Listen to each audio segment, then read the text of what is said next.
etkili öğretime yönelik farklı bakış açıları başlıklı oturumdur. Öncelikli olarak oturum başkanımız Sayın Fatih Derverti. Teşekkür ederim. Sağ olun. Sağ ol. Buradan mı devam edeceğim? Buradan açılış yapacağım. oraya geçeyim. Oraya geçeyim.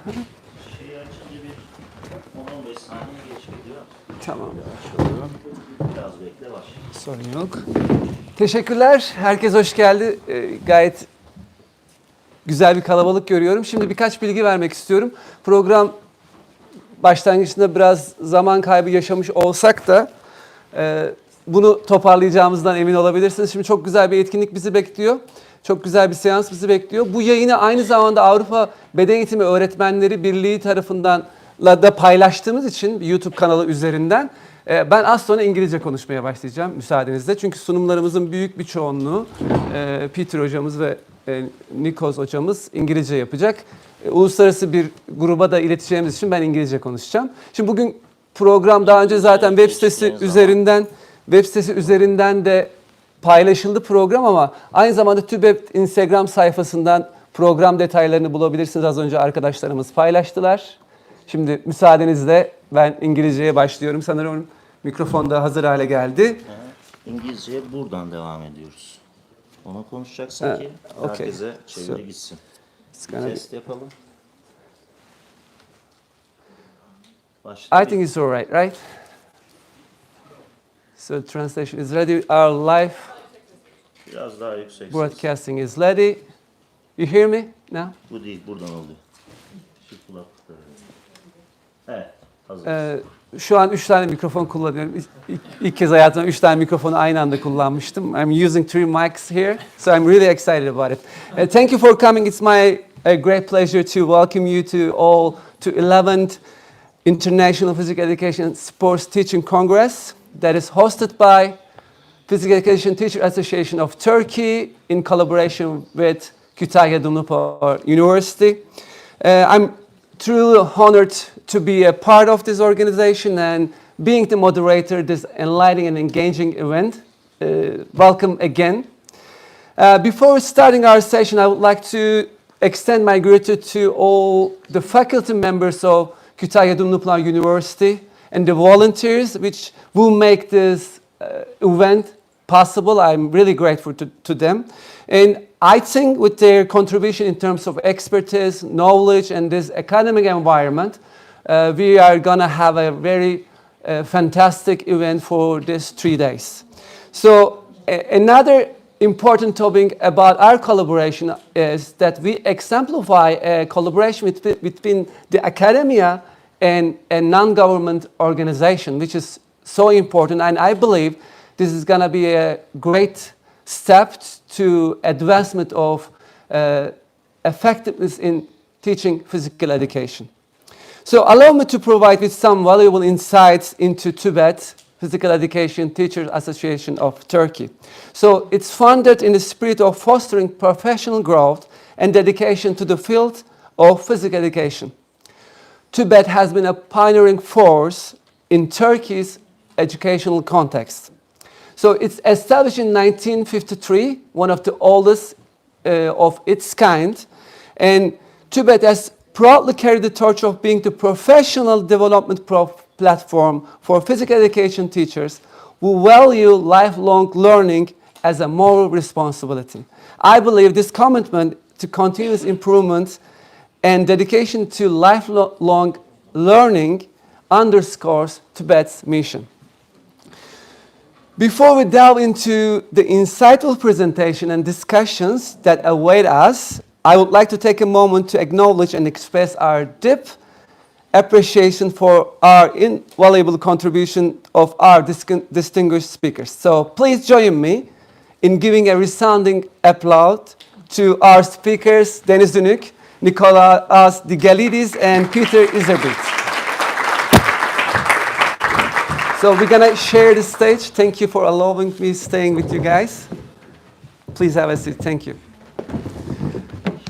So about our session, our speakers, thank you for coming.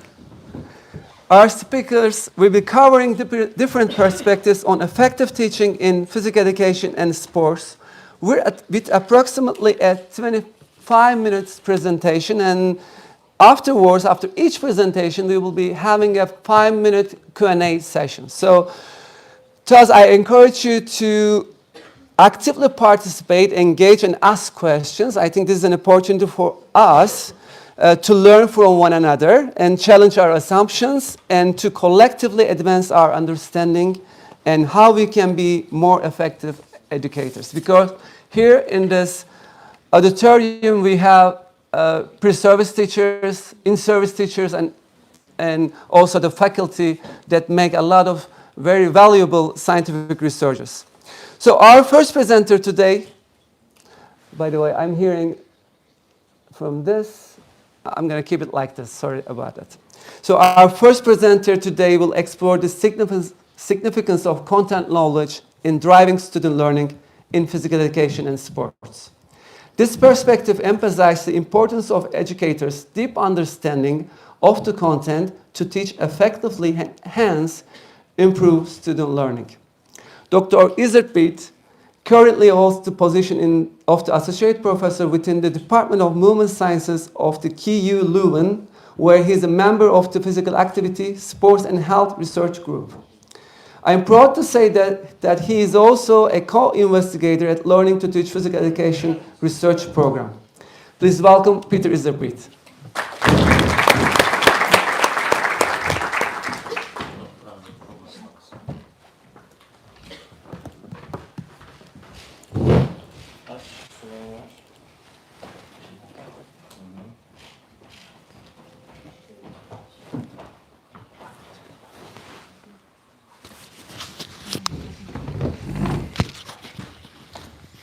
Another mic for you. Sorry about that. So you gotta have at least 3 mics. Okay. You don't need to use this, you know? No. A little bit left. Okay.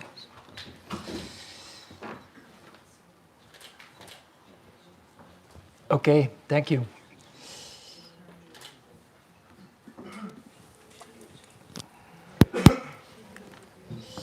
Merhaba bayanlar ve baylar.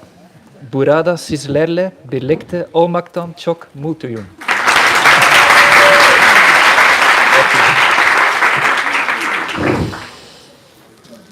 Sorry for the translators.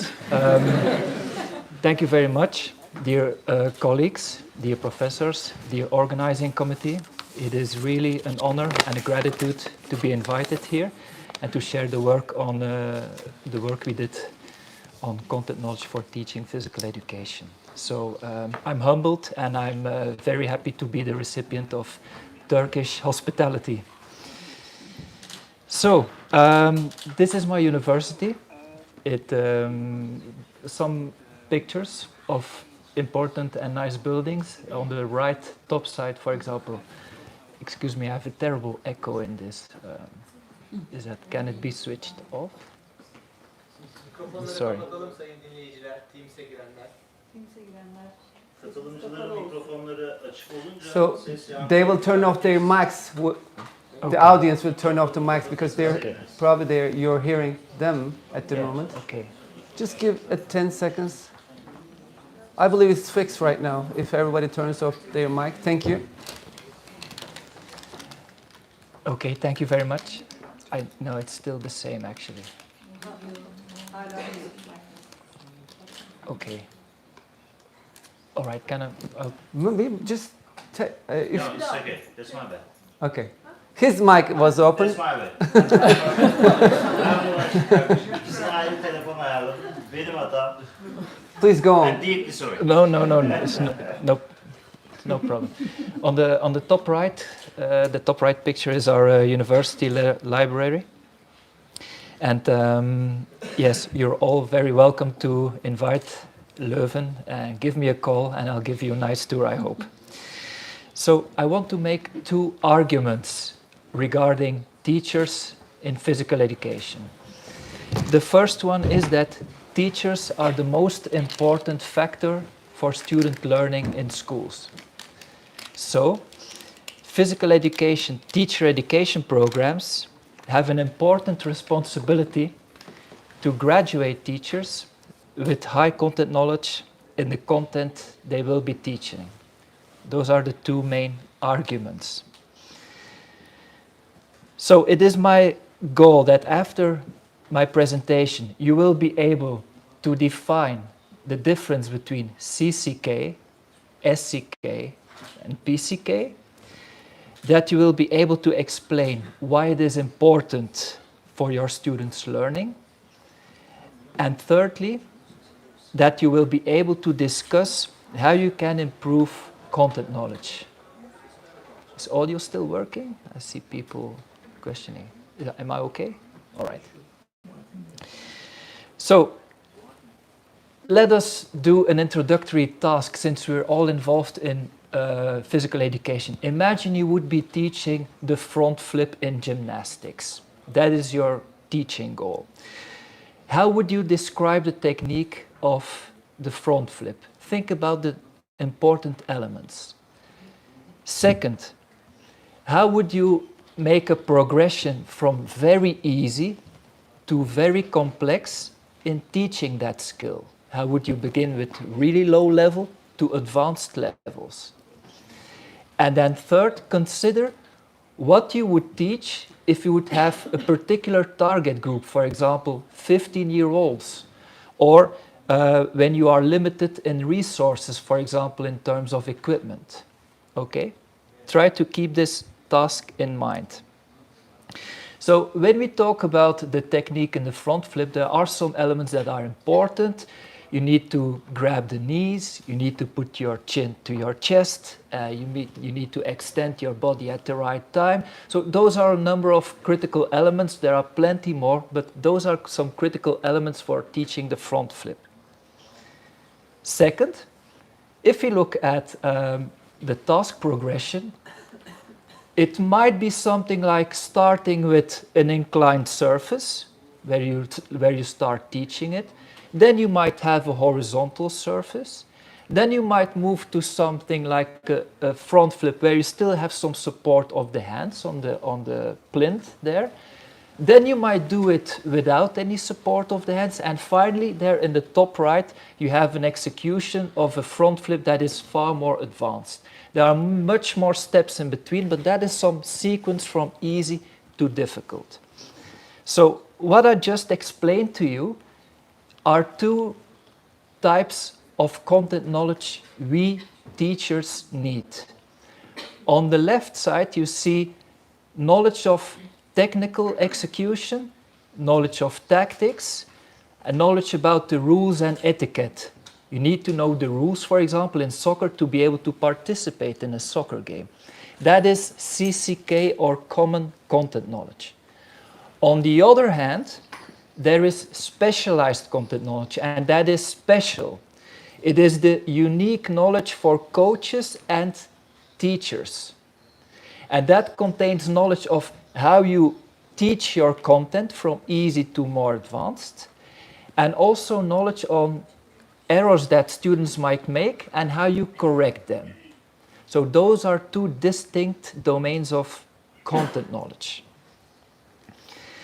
Second, if you have all those knowledge on a particular domain, then you need to select what you will teach for certain context, for a certain age group, depending on the resources you have. And that selection you make, that is your PCK, or pedagogical content knowledge, which is just an example here. For a particular group, these are tasks you might provide. Okay. So,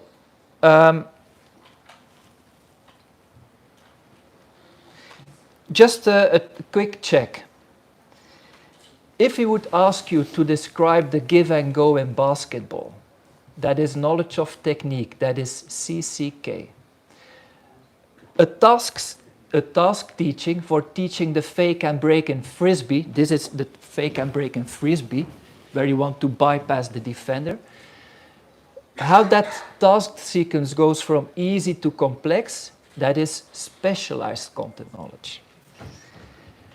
A swimming teacher who knows that a common error that students will make is the position of the head, and he will correct it. That is also an example of specialized content knowledge, or SCK. On the other hand, when I will be teaching swimming in an elementary school in a particular context, and the tasks I will select, that represents pedagogical content knowledge. So what you decide to teach to those children. Okay. In summary, we have common content knowledge, we have specialized content knowledge. Those knowledge domains affect the decisions you make as a teacher, and in turn affect student learning a lot. They affect them a lot. Okay. There's a lot of research by now that has been done that the higher the content knowledge of the teacher, the better the decisions he or she will make when teaching, and the more students will learn. Okay. From another perspective, imagine you are in a fitness class and you will be teaching abdominal exercises, for example, the crunch. On the left side you see CCK, which is a technical description of a correct crunch or sit-up. In the middle you see specialized content knowledge. You see some progression from easy to more difficult. And depending on the target group you have, children, an aerobics class for adults, or elite athletes, depending on the target group, you will select from this source. So obviously, the more knowledge you have, the more specialized content knowledge you have, the more you will be able to select for that particular group, and the better, the more your students will learn. So that is basically the perspective. We have seen that in general there are effect sizes of 1.1 and above. That basically means if you have a student, a child who is in the middle of his class, if he gets taught by a teacher with high content knowledge, he moves to the 85th percentile, which basically means that only 15% of his class will be better. So that's a big effect. A task. What do you think would be related with deep content knowledge? Which teachers have a lot of content knowledge? And you can see a number of variables here on this slide. Well, despite your logical reasoning perhaps, there are actually no meaningful relations between this and the depth of content knowledge of teacher educators, physical educators. And that might be a bit weird at first. It has very often to do with how we were trained as physical educators. We were mostly trained in being able to perform the activity, in doing the activity, and not necessarily in teaching the activity. So there's a lot of research by now in multiple countries. Basically any country we looked at, we found the same results, that our in-service and pre-service teachers in general lack content knowledge. And that has also been shown by an excellent team here in Turkey, by Drs. Derven, Didelidis and colleagues, that there's much work we need to do, also in Belgium and basically every country we looked at. We've studied more than 10,000 teachers and we came to the same conclusion, that we have work to do in improving the training and improving content knowledge for teaching. So how can we improve our content knowledge, and especially specialized content knowledge? There are multiple ways. I will explain three. And they need to be complemented with knowing how to perform the activity. Performing the activity, being a good player, is not enough to be a good teacher. The first one is a content knowledge packet. A content knowledge packet basically is a body of knowledge that defines and describes the content to be taught to a particular group of students. And it contains CCK, technique, tactics, rules, and SCK, task progressions, knowledge of common errors and how to correct these. It has a clear purpose statement of the task description, what you will do if students have difficulties, if they don't understand, if you want to make it more difficult or more easy. A lot of those resources have been published in a journal called Journal of Physical Education and Recreation and Dance. There are many of those already published knowledge packages. This is an example from a second knowledge source. How to teach CCK, knowledge of technique or tactic. If you take a look at this example, this is an example from tennis. To learn technique and tactics. If you have players X and Y in the position here, and if player X has the advantage in a rally, where would you aim towards? And obviously the correct answer is here B, because it's the most distant from the player. This is an example from a common content knowledge test. A test to assess and to learn tactical gameplay. An example from gymnastics from the Turkish team, from Dr. Didelidis. Where should the hands be placed when you do a backward roll? Multiple options. Near the ears, in front of the feet, beside the hips, or in front of the chest. Obviously, this is clear.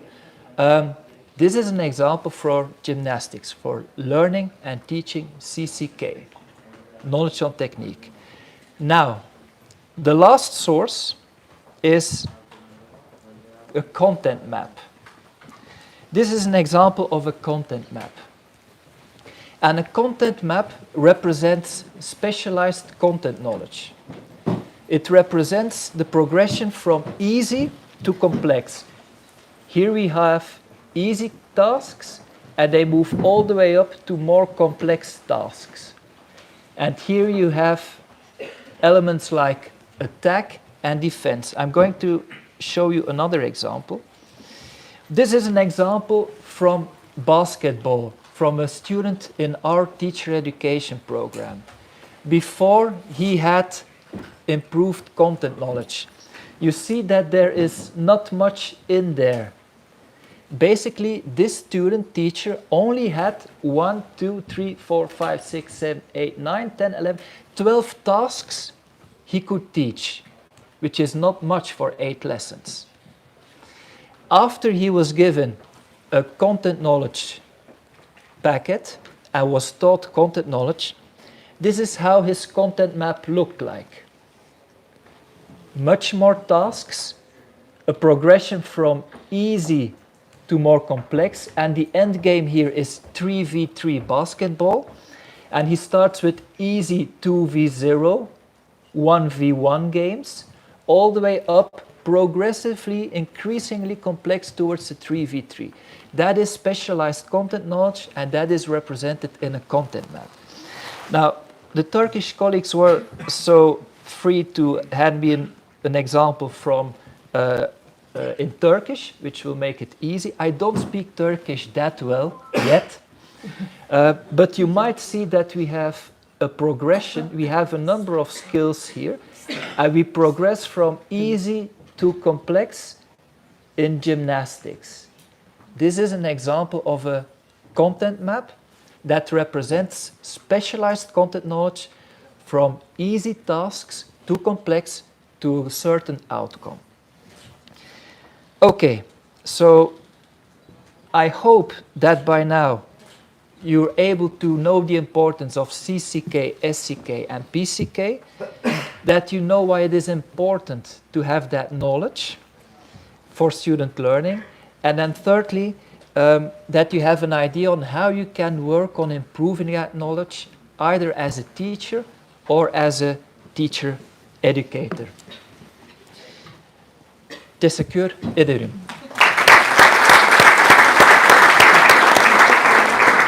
Thank you, Dr. Iserbyt. So my two mics are open, so I'm good to go. So now we're looking forward to your questions. Hopefully there will be some questions that Dr. Iserbyt will answer. So, Only the easy ones.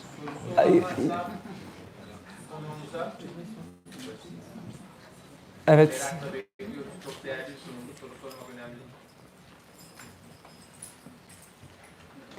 I think all is clear, Peter. I'll be So very there's naive. a and question believe over there. There's a question over there. Come. So go on, and I will try to translate. Hocam biz üniversitede taktiksel oyun modeli adlı bir model öğrendik.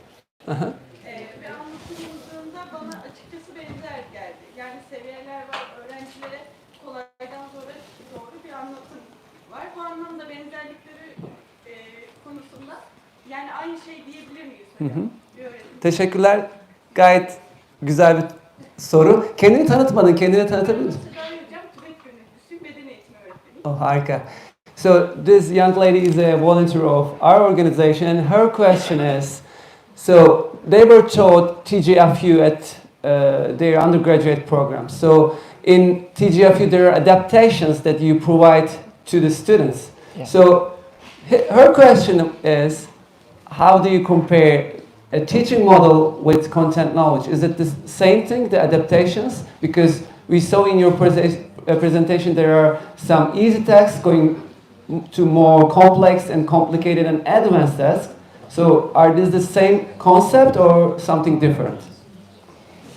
Yes, they are different. So, sorry? Okay. They are different.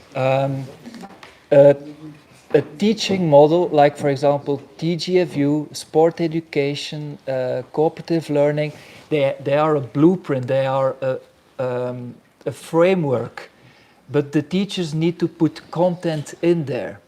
And without very good content knowledge, the use of a particular model won't be that very helpful. It gives you a framework on how to work, but the adaptations of tasks are really explicitly specialized content knowledge, which is not provided directly or explicitly in any instructional model. So it doesn't matter which model you use, you still need the specialized content knowledge to be an effective teacher. Thank you for the answer. Let me translate in Turkish. Aslında öğretim modelleri, örneğin taktiksel oyun modeli, play practice ya da işbirlikli modellerin hepsi aslında öğretmenlere birer kavramsal çerçeve sunuyorlar. Eğer bu kavramsal çerçeveler öğretecekleri spor dalına özgü özelleşmiş alan bilgisiyle desteklenmedikçe o kavramsal çerçeve işe yaramayacak. Daima bir araya getirilmesi gerekiyor çünkü alan bilgisi olmadan öğreteceğiniz spor dalını, fiziksel aktivite ya da dansı iyi bilmeden yeteri kadar basamaklamanız olmayacak ve seçtiğiniz modelde o basamaklamaları, uyarlamaları kullanamıyor olacaksınız. Dolayısıyla aslında birbirinden farklı konseptler ama öğretmen ikisine de sahipse elbette repertuarını zenginleştirmiş olacak. Teşekkürler güzel soru ve açıklayıcı cevap için. Now we can have other questions hopefully. Another question coming from, yeah, please introduce yourself first. Lisans öğrencisiyim. Hocam Türkçe soru. Lütfen. Şimdi hocam alt boyutlar olarak özel genel alan bilgisi ve diğer domainlerden bahsedildi. Diğer domainlerin içinde pedagojiden bahsedildi.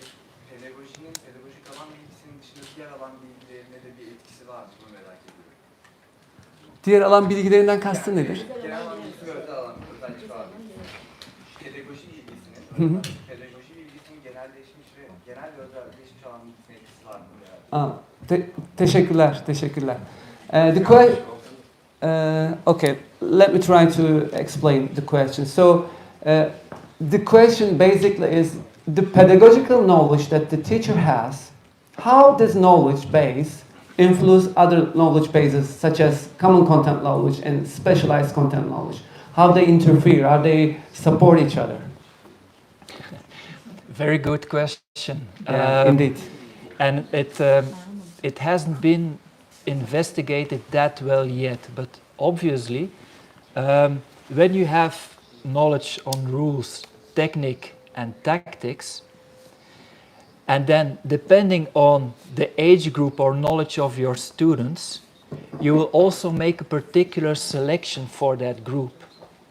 So I now focused on common content knowledge, CCK, and specialized content knowledge, but there are other knowledge sources, as you mentioned in pedagogy, knowledge of your students, their background, their abilities, that will affect what you select to teach for them, so which affects your PCK, your pedagogical content knowledge. And those bidirectional relationships is something we don't know that much about yet, but they're definitely connected, yes. Thank you for the response. Şöyle çevirmeye çalışayım. Fatih Hocam çeviri yapılıyor. Onu söylediği her şey çevriliyor zaten. Okay, so I don't need to translate. Thank you very much. Türkçe soruları İngilizceye aktarırsak iyi olur. Okay, Cevap çevriliyor. so good. So everybody is clear now. So I think it's time to wrap up. Let's give a big round of applause to Dr. Iserbyt. Thank you. I will introduce you. Thank you. Thank you, Peter. So let's go on with our second presentation entitled Teaching with Style, the Spectrum in Physical Education. Our second presenter will discuss teaching styles and their impact on physical education. By exploring the various teaching styles, this perspective encourages educators to find their unique way to create a dynamic and engaging learning environment for students. Dr. Digelidis is a professor of the Department of Physical Education and Sports Science in the University of Thessaly. He is the president of the Spectrum Institute for Teaching and Learning. It's with great pleasure to introduce our respected colleague and beloved neighbor, Dr. Digelidis.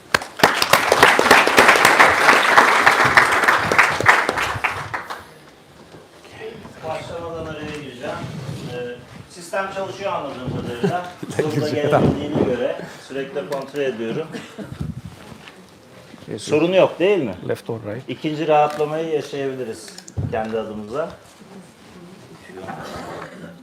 Oh, okay. Tolga Hocam, buradaki sunumu değiştirip Değiştireceğim ama. Okay.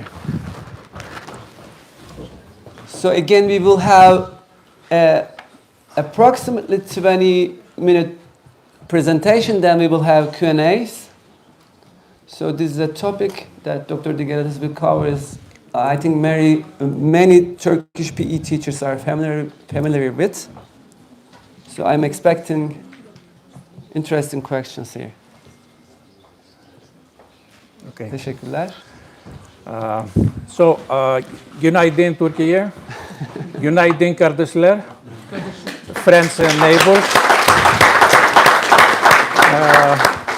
It's been an honor being here, and I would like to thank the university and the organizing committee for inviting us here. I just remember after hearing so many times hoş geldiniz that I have to respond hoş bulduk. So a few words that I know in Turkish language, of course. Now I'm planning to talk not exactly about this. So it's about the spectrum of teaching styles, of course. Okay, I made a trick. The title is below. Okay, and it's a theory that is spread all over the world in more than 110 countries so far. One of these countries, of course, is Turkey. So perhaps many of you are familiar with this. And I would like to see, let's say, raise your hand if you know something about the spectrum here. Okay, so there are a few. In my presentation, I cannot cover everything, but I will try to share my experience for about 30 years teaching the spectrum and teaching with the spectrum.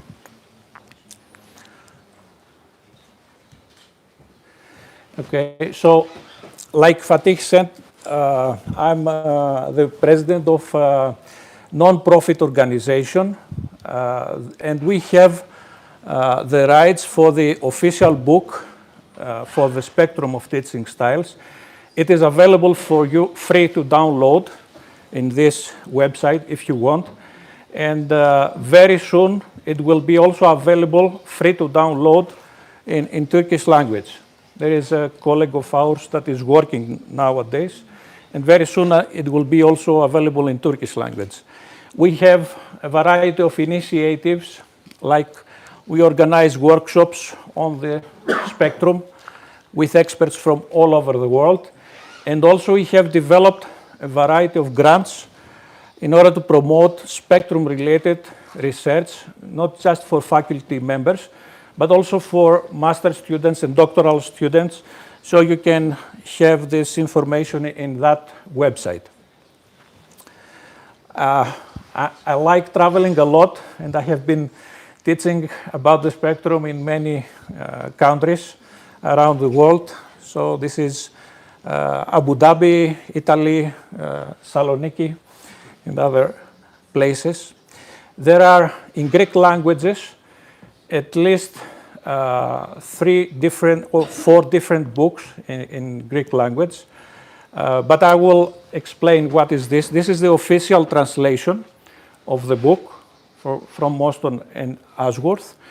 And this is a book of mine. It's a monography that I have produced in order not to explain what is the spectrum, but how we can teach the spectrum to our university students or to our teachers.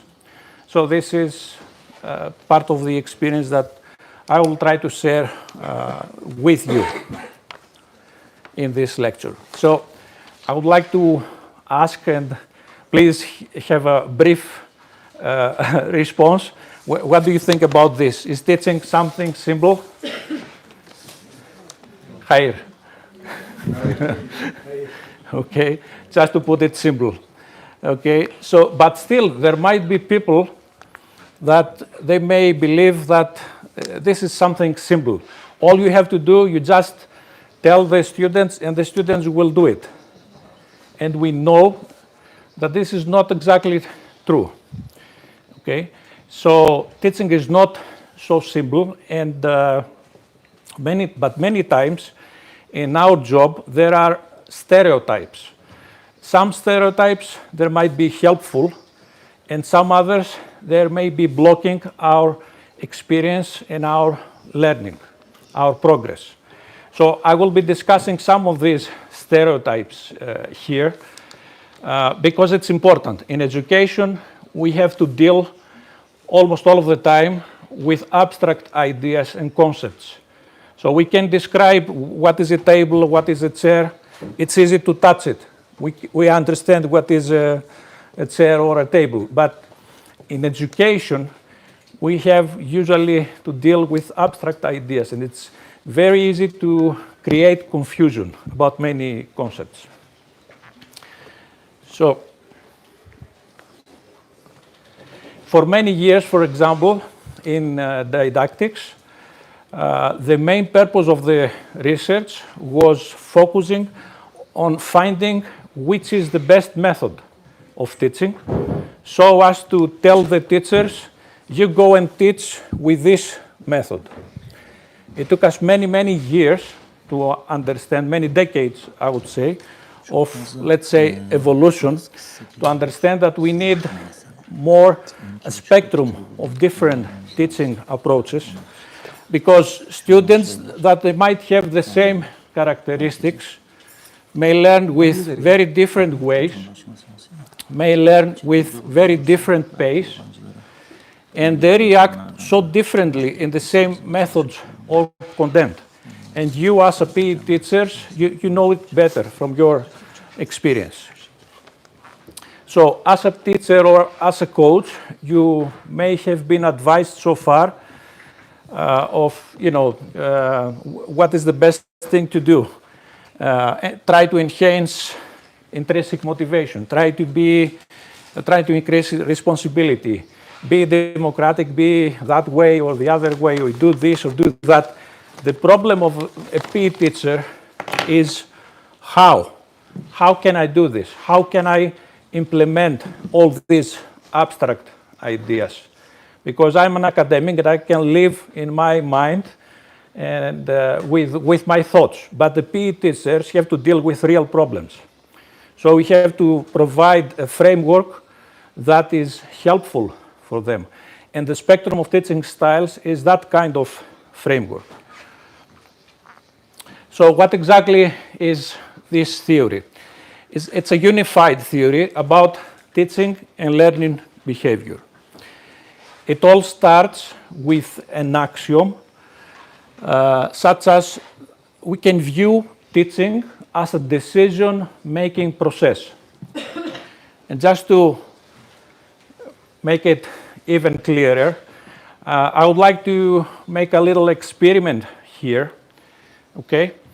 So, will you all please stand up?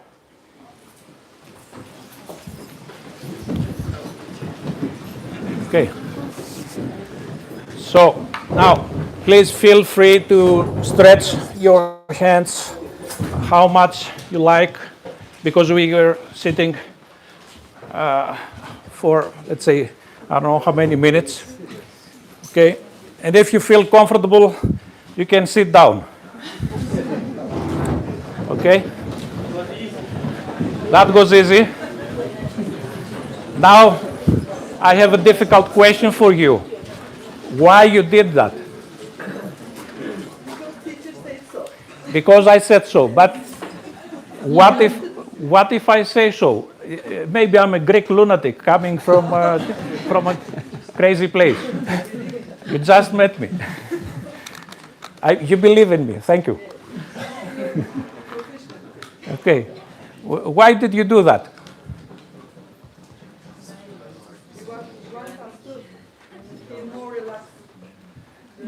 You thought that it might help you relax. Okay. So you developed an expectation. But still, we haven't got into the answer. Yeah, we wondered Yes. what we will do. You were wondering. Okay, curiosity. Thank you. Yes? We respect your position down there. Respect the position. Okay, why do you respect the position? Right now I'm a student and you're a teacher. Okay, so that's the meaning. It implies that kind of respect is a stereotype in education that is usually helpful, but on the other hand, we need to develop that kind, as a teachers, that kind of awareness about how we use this type of authority that the students think that we have, okay?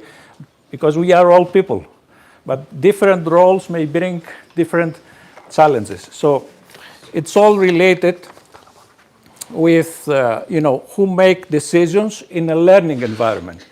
And we are familiar as teachers of making most of these decisions. When we make most of these decisions, okay, then the learner or the student has minimum decisions on his side. And the opposite, on the other side of the spectrum, when the teacher makes minimum decisions, then the learner has maximum decisions. Okay? So there is a spectrum of teaching styles, like we say, where you all understand what is happening in the two extremes. So let's say here maximum of decisions are on teacher's side, and on the other side is on learner side. Let's say self-teaching, for example. It's a typical example of teaching approach that the learner makes all the decisions. If you are at home, for example, and you want to learn something, okay? But what is interesting, of course, is what is happening also in between, okay?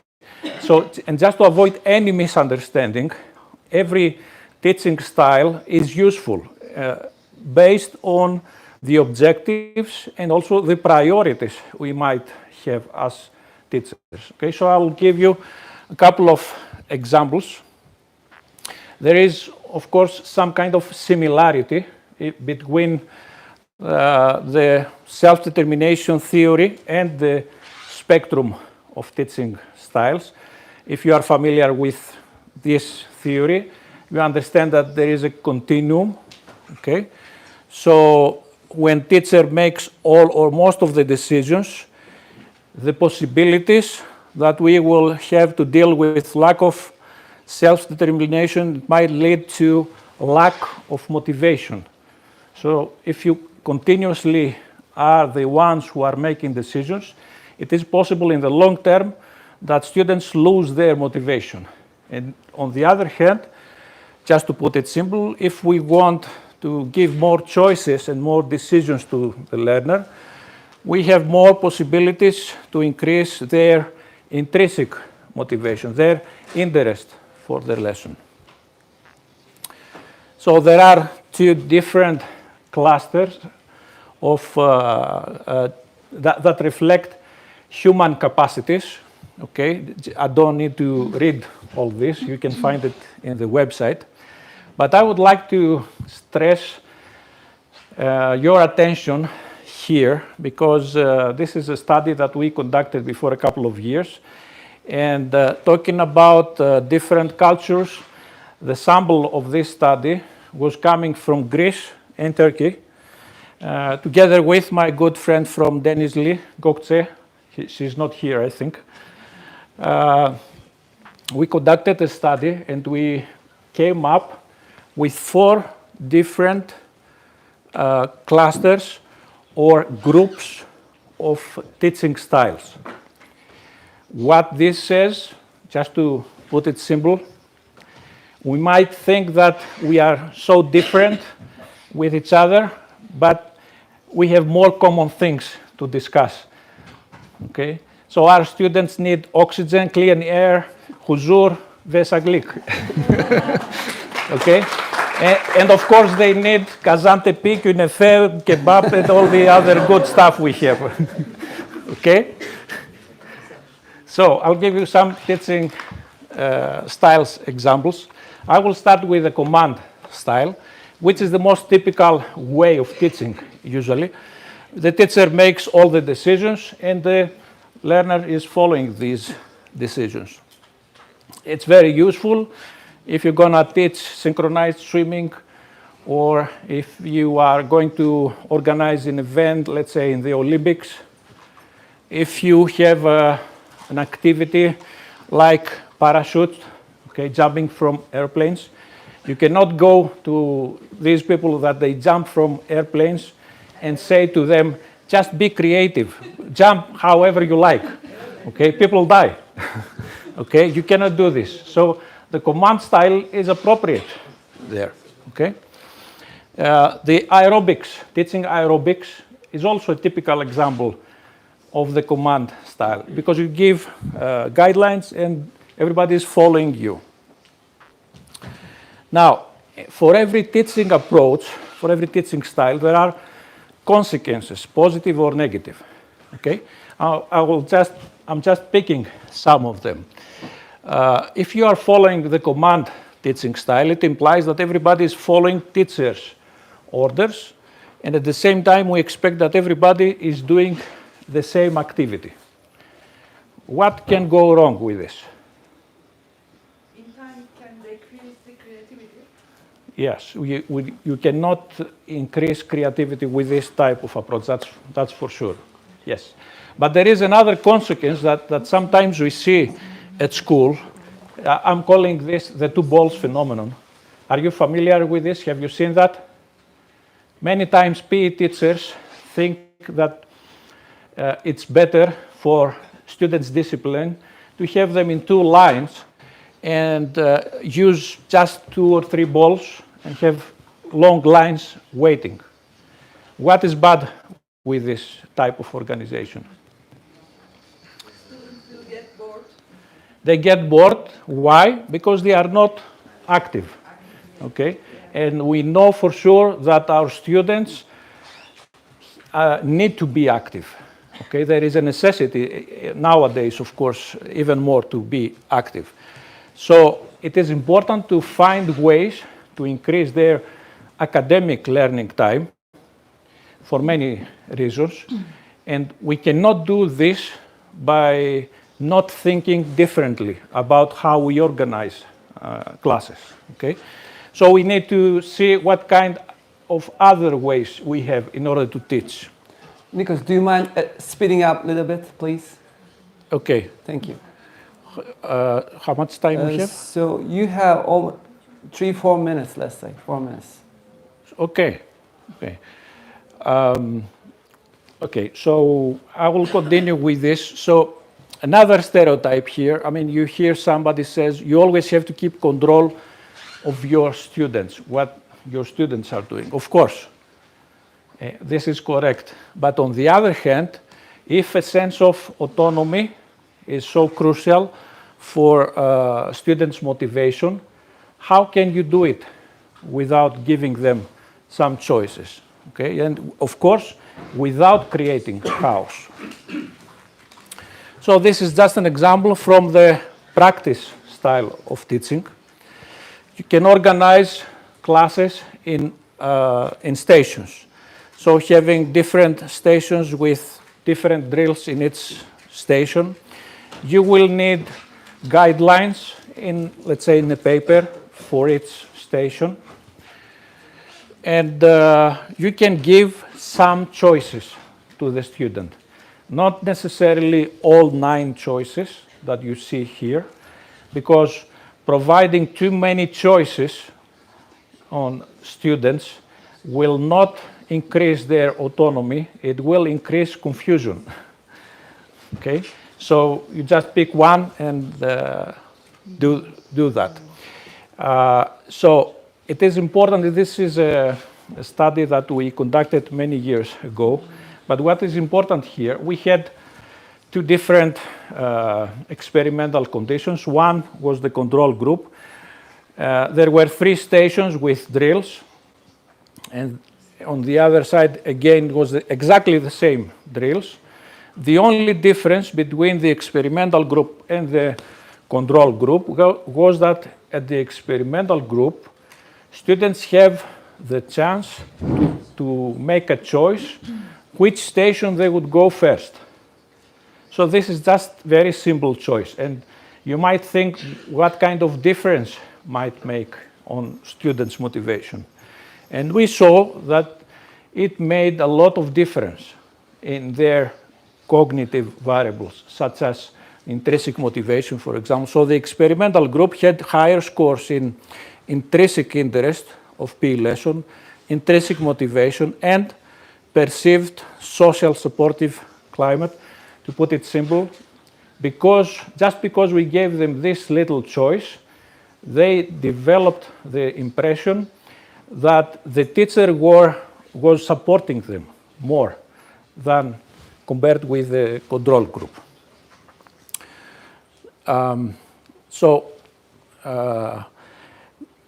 I will proceed with another example. So the only one who can give proper feedback is the teacher. Of course, you are the expert. We are educating you in order to be the expert. Okay? On the other hand, during classes, do students talk with each other, or they shut their mouth? What is happening? They definitely talk with each other. Okay? And many times they provide feedback to their classmates. The only problem is that sometimes we are not, or not sometimes, we are not ready, we are not certain if this feedback that they provide is correct, is appropriate or not. Okay? And in order to make it clearer, there is a teaching approach that we can teach actually students to provide the appropriate feedback to their mates and increase their learning.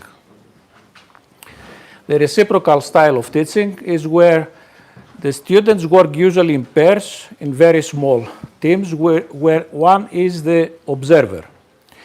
And the observer provides feedback based on the criteria that the teacher is preparing. Okay? Whenever you want to promote students' cooperation, this is one of the most important things you can do in education. Okay? This is just an example from the past. I mean, when I was teaching at school, and these are 10 years old students. So 2 of them, they are executing the exercise, and one of them is providing feedback based on the criteria that I was preparing. And then they were switching positions. Okay? And you can prepare a task card like this. You will find examples in that book that I was telling you in the internet. Okay. Now, how accurate can students be? You are the expert and maybe you have the 100%. But there are studies that have shown that students can be even 90% accurate. So it's not 100%, but even 90%, it's really, really, really high, okay? Almost like you, okay? So, I think 2 minutes. Okay. I don't think I have time to go with all the examples that I was preparing, because apart from anything else, I had to accommodate with my with the speed of talk. So I speak rather slower than I'm used to. Okay, so I will just go to last part of the presentation just to conclude. Thank you for your understanding. With something here. Okay, and these are the last slides that I have. The last couple of years, we were doing a lot of research on how our university students are learning to teach and what kind of predispositions they carry from their experience from school. And for example, we have seen that teachers have different reasons to use a specific teaching approach, but basically rely on the use of the so-called reproductive cluster. So teaching styles that most of the decisions are being made by the teacher. That's not bad, but I mean, this is the situation all over the world. On the other hand, you need to think, if you are a scholar, for example, but even if you are a teacher, when our students come to the university, they are not tabula rasa. They are not blank canvas. They already have 12 years of experience at school. They know, they have developed an idea of how PE is being taught. And those predispositions, those ideas, those experiences play a huge role on what kind of things they think and how they think themselves in the future. So, for example, students' experiences with teaching styles during school or even during sport, they were related positively with their intention to implement teaching styles as PE teachers in the future. So all the experiences that we carry play an important role. We need to develop this kind of awareness. And as Wozniacki said before several years, knowledge is not something stable. It's something that is always reconstructed. So our students hear something from, let's say, me as a teacher, and then they go to follow another class, and maybe it's a similar subject. They hear something different, and knowledge is not accumulated. It doesn't have only an additive effect. If it is contrary, one, let's say, concept or one explanation with the other, it creates confusion, and you need always to think what's going on with that situation, for example. What is a teaching style? Should I teach this way or that way? Okay? So this is how we develop knowledge. This is just an example of how 10-year-old children understand how our heart is functioning. If we ask 10-year-old children how your heart is functioning, they will say it sends blood from the heart to, let's say, feet and hands. They don't know that, you know, the big and the large, the small and big circulation of blood, that the blood returns and cleans and, okay? So it takes time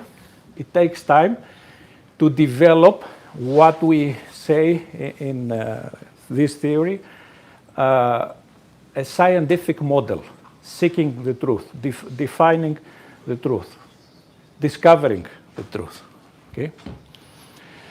So our students need to develop what we call a meta-conceptual awareness, meaning that they need to understand that we can teach whatever we teach to them within those 4 years.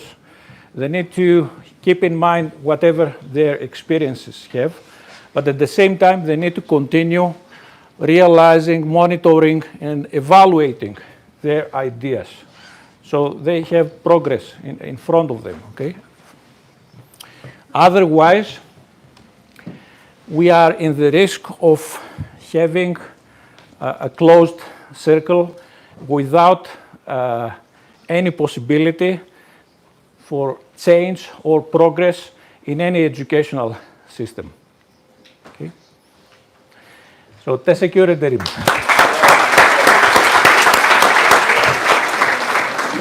Just to be accurate, çok teşekkür ederim. Okay? Thank you very much, Nikos, Dr. Digelidis. I will not be having question at the moment because we're running out of time, if you don't mind. So, but I encourage you to find Nikos, Dr. Digelidis at the coffee break. Hopefully, I will be very happy to help out if translation needed. But he already knows a lot of Turkish. Let's give him a big round of applause. Thank you, Doctor. So. Our third presenter will shed light on the role of professional learning communities in empowering teachers. The focus here is on collaboration and shared learning among educators, especially physical education teachers, to enhance their professional knowledge. Dr. Hünük has been working at Hacettepe University at Faculty of Sports Sciences and Department of Physical Education and Sports Teaching since March 2021, and she also served as a board member of Iserbyt between 2018 and 2020. So without further ado, she's already ready. Please join me in giving a warm welcome to Dr. Hünük, and she takes the stage for her presentation. Thank you. So, thank you for helping out.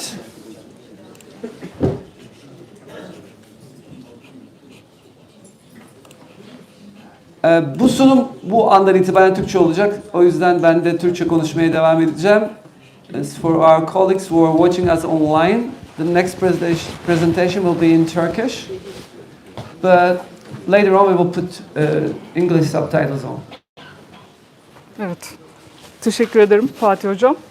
Mikrofonları çıkarabilirsiniz. Rahat olun. Herkese merhabalar. İsmim Deniz Hünük, Hacettepe University Spor Bilimleri Fakültesi'nde öğretim üyesiyim. Davetleri için öncelikle Türkiye Beden Eğitimi Öğretmenleri Derneği'ne çok teşekkür ederim ve ev sahiplilikleri için de Dumlupınar Üniversitesi Spor Bilimleri Fakültesi'ne teşekkür ederek başlamak istiyorum. 2019'dan beri büyük bir ara verdiğimizi düşünüyorum TÜBED ailesi olarak. Hepinizi özlemişim. Tekrar bir arada olmak çok güzel. Öncelikle bunu söylemek isterim.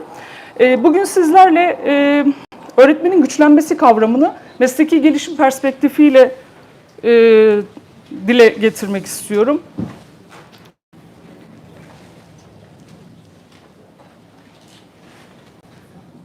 Evet. Bir geri gelebilir miyiz Fatih Hocam? Tabii orada? ki. Biraz zamanımız dar, hızlı gitmeye çalışacağım. Sunumun içeriğinden çok hızlıca bahsedeyim. Belki bazılarınız için tanıdık, bazılarınız için ilk kez karşılaşacağınız bir kavram olabilir. Profesyonel sermaye kavramından bahsedeceğim. Profesyonel sermayenin mesleki gelişimle ve mesleki öğrenme gruplarıyla olan ilişkisiyle devam ettikten sonra Mesleki öğrenme gruplarının oluşturulma sürecinde biz buradaki paydaşlara ne tür görev ve sorumluluklar düşüyor? Bununla sunumumu bitirmeyi planlıyorum.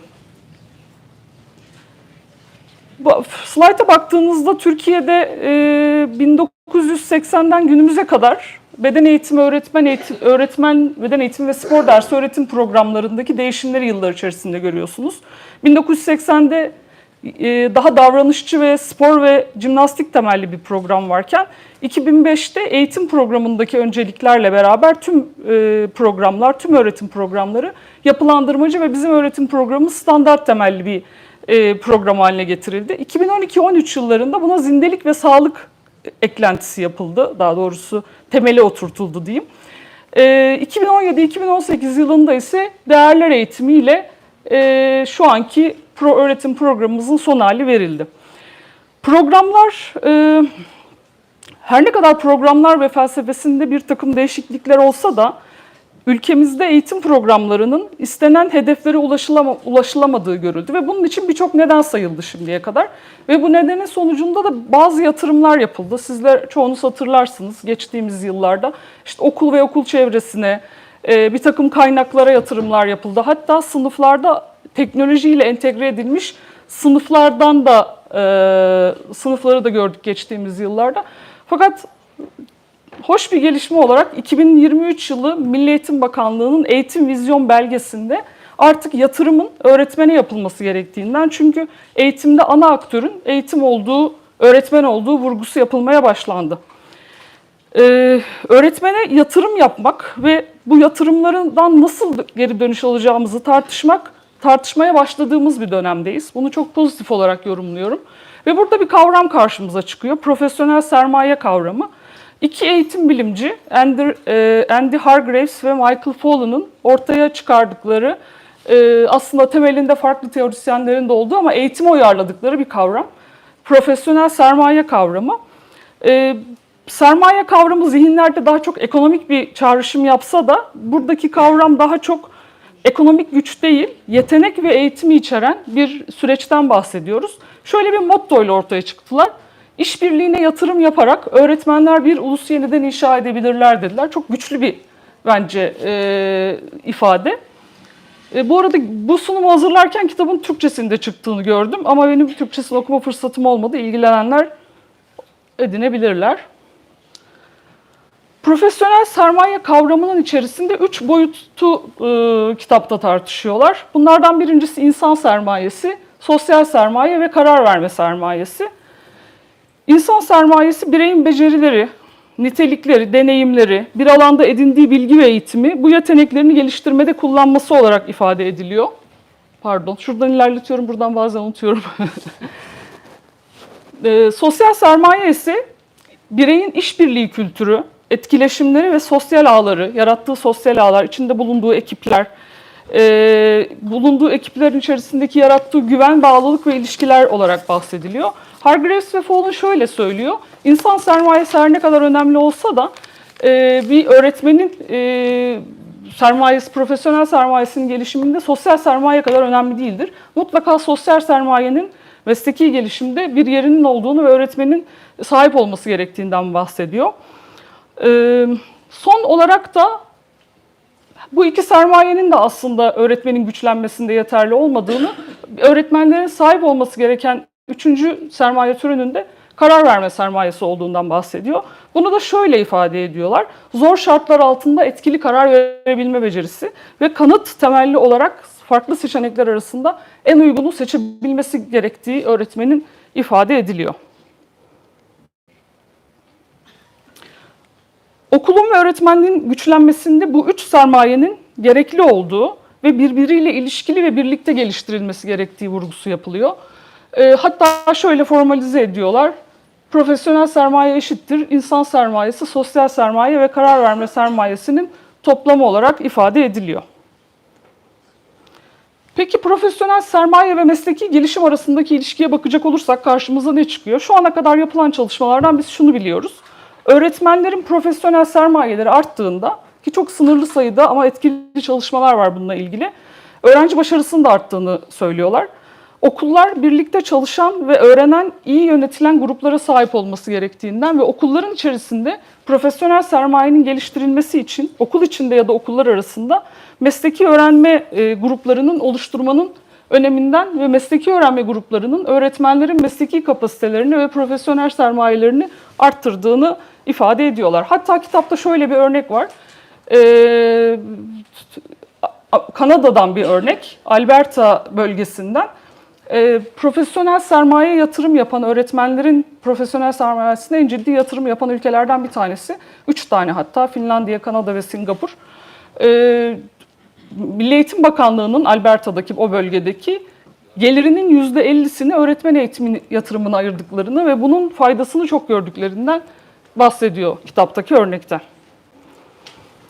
Peki mesleki öğrenme grubu, öğretmenlerin profesyonel sermayelerini arttırmak için işbirlikli ortamların olması gerektiğinden bahsettik. Bunun da mesleki gelişim programının birçok formu var. Bunlardan bir tanesi de mesleki öğrenme grupları. Bugün zaten çoğunluklu olarak size bu gruplardan bahsedeceğim. İçeriğinden, yapısından, öneminden, bu gruba katılan kişilerin kazanımlarından bahsedeceğim. Wenger'ın ortaya attığı bir kavram ve şöyle tanımlamış. Bireylerin kendi meslekleriyle ilgili konularda hiyerarşik olmayan bir ortamda meslektaşları ile düzenli olarak bir araya geldikleri ve karşılıklı etkileşimle mesleklerini daha iyi nasıl yapabileceklerini tartıştıkları ve birbirlerinin deneyimlerinden birlikte öğrendikleri bir mesleki gelişim yöntemi olarak ifade etmişler. Mesleki öğrenme grubunu bizim okullardaki gruplarımızdan ya da zümrelerimizden ayıran en temel 3 farklı özellik var. Bunlardan bir tanesi bireylerin ortak ilgi alanı olması. Bir diğeri ortak bir iyileştirme hedefi olması. Yani daha çok bir probleme dönük ya da geliştirmeye uygun bulduğunuz konuya ilişkin bir araya gelen daha gönüllü topluluklardan bahsediyoruz. Ve deneyimlerini paylaşması bizim için önemli. Dolayısıyla paylaşım açık olması burada bir öğretmenin. Sahada yaşadığı pratiği bazen olumsuz bir pratik de olabilir, olumlu da olabilir. Bunu toplantıya getirmesi, deneyim paylaşım grubuna getirmesi aslında diğer gruplardan farklı 3 özelliği olarak ifade ediliyor.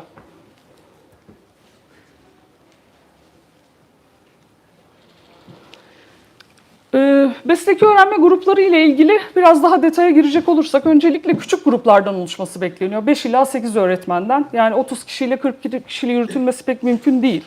Bütün grup üyelerinin kendini ifade edebildiği, deneyimlerini paylaşma fırsatı bulduğu gruplardan bahsediyoruz. Eşit söz hakkının olduğu, her öğretmenin mutlaka sesinin duyulduğu ortamlardan bahsediyoruz ya da her bireyin. Sürece yayılmasını bekliyoruz biz mesleki öğrenme grubunun oluşabilmesi için. Yeni fikirleri öğretmen okula taşıma ve deneme fırsatı buluyor böylece. Yani bir defaya mahsus yapılan mesleki gelişim ortamlarının çok işe yaramadığı, özellikle bir sürece yayılır, sürdürülebilir mesleki gelişim grupları oluşturmanın öneminden bahsediliyor literatürde sıklıkla. Ve grup üyeleri arasında bağ, güven ve destek mekanizmasının oluşması en önemli kriterler. Bunun için bazen zamana ihtiyaç olabilir ama bu tür grupların eninde sonunda bu birlikteliği sağlamaları bekleniyor. Peki bu tür gruplara, mesleki öğrenme gruplarına katılan bireylerin ya da mesleki öğrenme grubu üyesi olmanın faydaları ve önemi ne? Biraz da buna bakalım. Biraz çalışmalar alan yazından gidelim. Öncelikle bu tür gruba katılan öğretmenler, grup içinde anlamlı ve odaklı tartışmalar yapıldığında, yani öğrenciye ya da sahadaki bir probleme ilişkin bir probleme dönük bir tartışma yarattıklarında kullandıkları pedagojik yaklaşımların değiştiği ve çeşitlendiği ifade ediliyor. Bunun dışında öğretmenlerin meslek alanlarını daha güçlü bir şekilde savunmaya başladıkları ve politik düzeyde meslek alanının öncüsü oldukları bulunmuş. Katılımcılar arasındaki mesleki paylaşımın zamanla arttığı ve alan bilgilerinin geliştiği, bunun da öğrencilerinin öğrenmelerini etkilediği çalışmalarda ortaya konmuş. Peki biz mesleki öğrenme gruplarını planlarken, uygularken ve planlarken nelere dikkat etmeliyiz? Öncelikle ilk başta söylediğim gibi okul dönemi içerisine yayılarak bir zamana yayılması gerekiyor. Burada yöneticinin rolü, en sonda bahsedeceğim, kurumsal destek çok önemli ama özellikle okullarınızda sizin bu mesleki öğrenme grubu oluşturmanız için programlarınızda ayrı bir zamanın yaratılması. Dolayısıyla kurumsal bir desteğe ihtiyaç duyuyoruz burada. Öğretmenlerin ilgileri ve ihtiyaçları üzerine yapılandırılması gerekiyor. Sanırım en önemli vurgulardan bir tanesi bu. Ülkemize baktığımızda özellikle hizmet içi eğitimlerin öğretmenin kendi okul ortamından uzakta, başka bir alanda ve kendi ilgi ve ihtiyaçlarının çok dışında konularda. Hatta sanırım geçen sene Milli Eğitim Bakanlığı'nın beden eğitimiyle ilgili hiçbir tane hizmet içi eğitimi yoktu. Dolayısıyla daha ilgisiz konu ya da ikincil ilgili diyeyim konularda hizmet içi eğitim konuları belirleniyordu. Ama buradaki en önemli vurgu ihtiyaç ve ilgiler doğrultusunda yapılandırılması. Ortamın öğretmenleri aktif kılması ve sosyal etkileşimi sağlaması. İşte bu sosyal sermaye açısından en önemli noktalardan bir tanesi.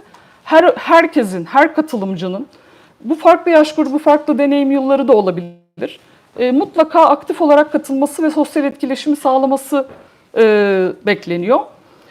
Öğretmenlere öğrenmek için işbirliği yapma fırsatı sunmak ve mesleki alan bilgilerini ve pedagojik alan bilgilerini geliştirmeyi önceleyecek bir ortam yaratmak gerekiyor. Diğer bir önemli konu da kolaylaştırıcı. Bu mesleki öğrenme grupları kendi kendine oluşmuyor arkadaşlar. Dolayısıyla mutlaka üyelerle işbirliği halinde olan ve onların ihtiyacının farkında olan, bazen dışarıdan, bazen içeriden bir liderler tarafından başlatılması, kasıtlı olarak başlatılması gerekiyor. Bu nedenle bir mesleki öğrenme grubu oluşturmanın en kilit isimlerinden bir tanesi kolaylaştırıcı.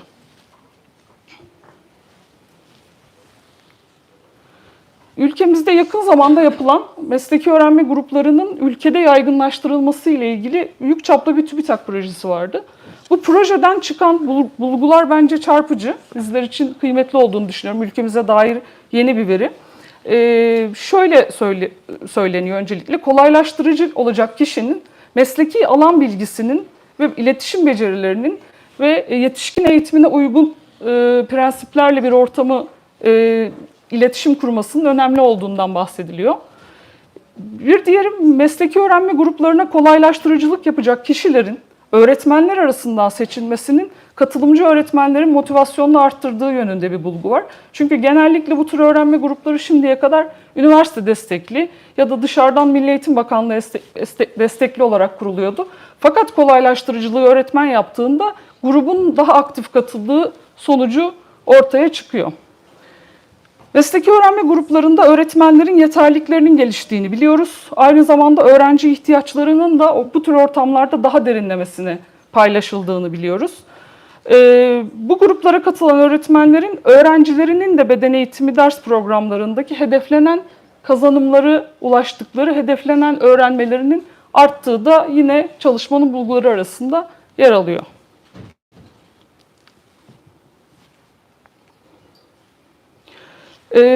Profesyonel sermayenin mesleki öğrenme gruplarıyla olan ilişkisine baktığımızda dedik 3 sermaye türü var. Yani öğretmenin güçlenmesinde bu 3 sermaye türü önemli. Peki mesleki öğrenme grupları buna nasıl katkı sağlıyor? Öncelikle insan sermayesi açısından baktığımızda mesleki öğrenme grubundaki her bir bireyin gruba getirdiği katkı, getirdiği bireysel deneyim, birlikte ve birbirinden öğrenerek bilgiyi inşa etme süreçleri burada çok önemli görünüyor. İkincisi sosyal sermaye. Bu gruplardaki bireylerin etkileşimleri, iletişimleri. Bunu sadece öğretmen ve öğretmen açısından düşünmeyin. Öğretmenin kolaylaştırıcıyla kurduğu, hatta öğretmenin öğrencisiyle kurduğu etkileşim dahi burada önemli sosyal sermayenin arttırılmasında. Bir diğeri de karar verme sermayesi. Mesleki öğrenme gruplarındaki öğretmenler kendi uygulamaları üzerine eleştirel düşünme ve yansıma yapma fırsatı buluyorlar. Ve tüm bu deneyimlerinin toplantılara aktarmaları gerekiyor. Dolayısıyla bu da öğretmenlerin karar verme sermayesini güçlendiren noktalardan bir tanesi.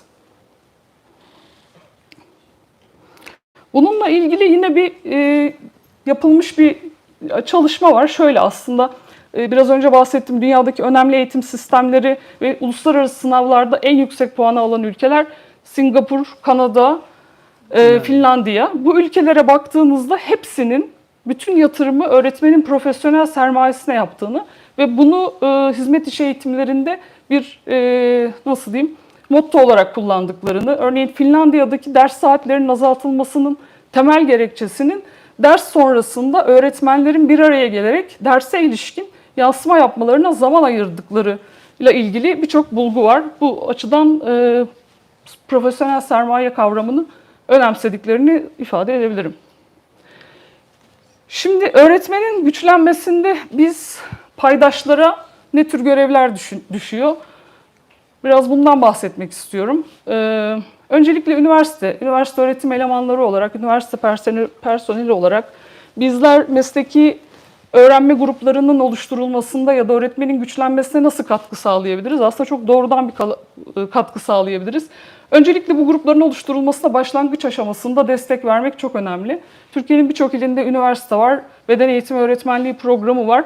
Ama bu tür grupları illerde, ilçelerde kurma konusunda biraz bizlerin nasıl diyeyim, başlatması, biraz bizlerin bu konularda teşvik etmemiz gerekiyor. Lider öğretmen yetiştirmek, bu kavramı önemsiyorum şu açıdan. Kendi yetiştirdiğimiz öğrencilerimizin de ileride bu tür gruplarda yer alması ya da bu tür gruplarda kolaylaştırıcılık yapabilmelerini öngörerek daha çok öğrenme topluluklarını lisans öğrencileriyle oluşturmak, daha lisans düzeyinden başlayabiliriz. Bir diğeri okullar, diğer paydaşımız. Nasıl bir okul profili çizebiliriz? Örneğin öğretmenin profesyonel sermayesini geliştirmek adına okulların kendi ekosistemi içerisinde mesleki öğrenme gruplarının oluşumunu destekleyebiliriz. İçinizde yönetici var mı? Okul yöneticisi. Aslında bu biraz daha yöneticilerle ilişkili bir boyuttu. Yöneticilerin desteğinin sağlandığı mesleki öğrenme gruplarının çok daha verimli olduğunu söyleyebilirim. Bunun bir tane örneğini yarın sabah bir oturumda sizlerle paylaşacağız. Okul ve üniversite işbirliği içinde yaptığımız bir çalışmayı. Umarım katılma ve soru sorma fırsatınız da olur. Yorumlarınızı merak ediyoruz. Öğretmenlerin sosyal sermayelerini arttıracak okul içerisinde yapıların kurulması. Bu bazen farklı okullarla işbirliğine gitmeyi gerektiriyor. Bazen öğretmenin sosyal sermayesini arttırmak için alan bilgisini geliştirecek ortamların yaratılması gerekiyor şeklinde yorumlayabiliriz. Üçüncü paydaşımız Milli Eğitim Bakanlığı. Milli Eğitim Bakanlığı bu grupların yaygınlaştırılması konusunda destek verebilir illerde, ilçelerde. Aynı zamanda kolaylaştırıcı öğretmenin seçimi ve yetiştirilmesi konusunda destek verebilir. Eskiden bir uzman öğretmen kavramı vardı. Hatırlarsanız bir tekrar gündeme getiriliyor. Bazen evet, koordinatör oluyor. Aslında formatör öğretmenlerin kendi bulundukları bölgelerde mesleki öğrenme gruplarının kolaylaştırıcısı olarak yetiştirilmesinin öğretmen güçlenmesine katkı sağlayacağını düşünüyorum. Deniz Hocam, bağlayabilirsek Bitiyor, çok sevinirim. son. Harika, çok teşekkürler. Son blokta sivil toplum kuruluşları. Bu anlamda TÜBED'e bir teşekkürü borç biliyorum. Çünkü bir sivil toplum kuruluşu olarak gerçekten Türkiye'deki öğretmenleri bir araya getirmede, onları farklı konularda geçtiğimiz yıllarda özellikle pandemi döneminde çok güzel bir girişim başlattılar. Mesleki öğrenme grupları oluşturdular ve farklı yaş gruplarından yani lisans öğrencileri, deneyimli öğretmenler, öğretim üyelerinin katıldığı gruplarda örneğin model temelli bir takım gruplar vardı yanlış hatırlamıyorsam. Çok önemli, değerli buluyorum. Sürdürülebilir olması gerekiyor. Buna biraz daha hassasiyet göstermemiz gerektiğini düşünüyorum. Bunun dışında bir görevde sivil toplum kuruluşlarının mesleki öğrenme gruplarına aktif katılım konusunda öğretmenlerin teşvik edilmesi ve dediğim gibi sürdürülebilir olması. Çok teşekkür ediyorum herkese.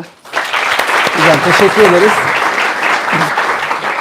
Yine sakıncası yoksa soru almayalım. Çünkü aslında ben de söz etmek istiyorum. Yarın sabah 9'da Deniz hocalarımın üniversite okul işbirliklerini vurguladıkları model temelli, özellikle spor eğitim modelini kullandılar. Bir mesleki gelişim programı hakkında soruları olacak. Hocamız ve okul yöneticileri, beden eğitimi öğretmenlerimiz de orada olacak. Soruları oraya saklarsanız seviniriz. Birkaç dakikanızı rica edeceğiz çünkü bu değerli konuşmacılarımıza bugünün anısını göstereceğimiz küçük sertifikalar sunmak istiyoruz. Şimdi kimle başlayalım? Çetin Hocam, siz gelmek ister misiniz yoksa? Hiç önemli değil hocam. Sizi çağıralım. Siz takdim edin isterseniz. Çetin hocamız. Peter hocam. Peter, could you please come on